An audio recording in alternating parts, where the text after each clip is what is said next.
Today is our first show back. We were in Australia, so this is our first day back since we've been in Australia.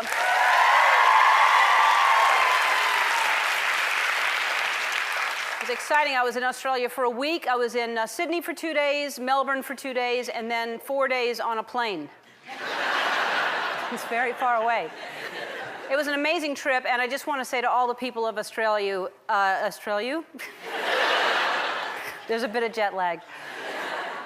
Seriously, everyone in Australia, if you find my cell phone charger in my hotel room, send it to me. I left it there. I learned a few things while I was there. I learned that you can't just walk up to people and ask to look at their pouches. That's one thing I learned.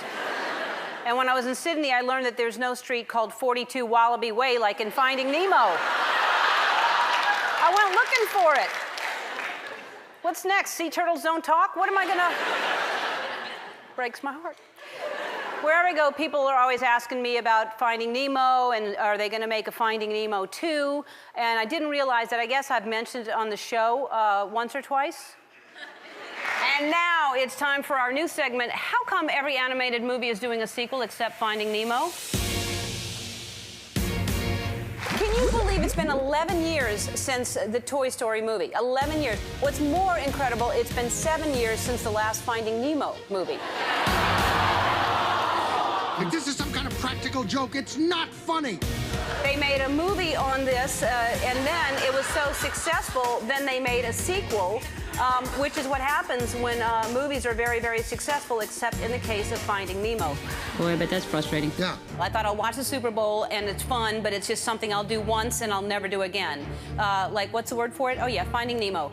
And every single day, I say, just keep swimming, just keep swimming.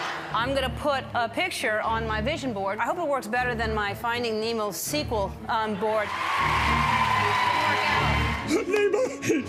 I don't get it.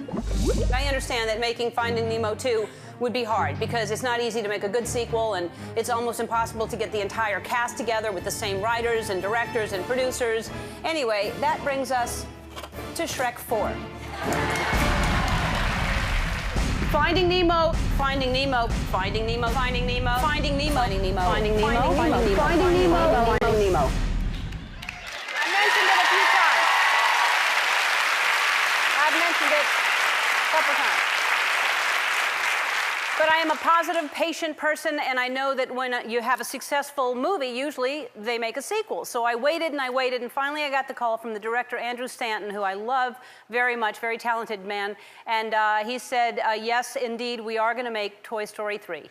And I said, hooray for Tom Hanks, finally something good for him. And so then I waited some more, and knowing that one day Andrew Stanton, who I love very much, would call me again. And not too long ago, he called and he said, Ellen, the rumors are true. We're going to go ahead and make Cars 2. I wasn't mad. I was furious. But I really believed that one day it would happen. And today I am proud to officially announce that Pixar is making a sequel to Finding Nemo.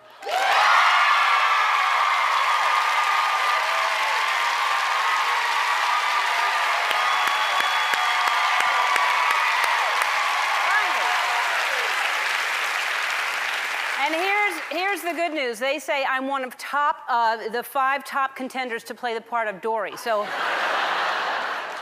no, I will be Dory again, which is the most fun in the world to play Dory. And actually, the entire sequel is about Dory. The name of the movie is called Finding Dory. And that is the name of the movie. That's it.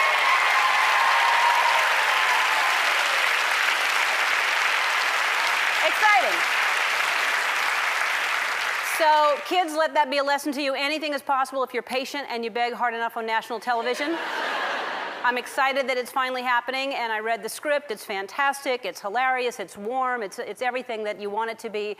But the thing about those movies, they're brilliant, and they take a long time to make. So it won't be in theaters until 2015. But in Australia, I think that's tomorrow. So it's not that far away. So put up the countdown clock, please. I think we have it. Here we go. 1,395,362 minutes to go. So we will count down. And to help pass the time, you're all going to go home with a copy of Finding Nemo on Blu-ray.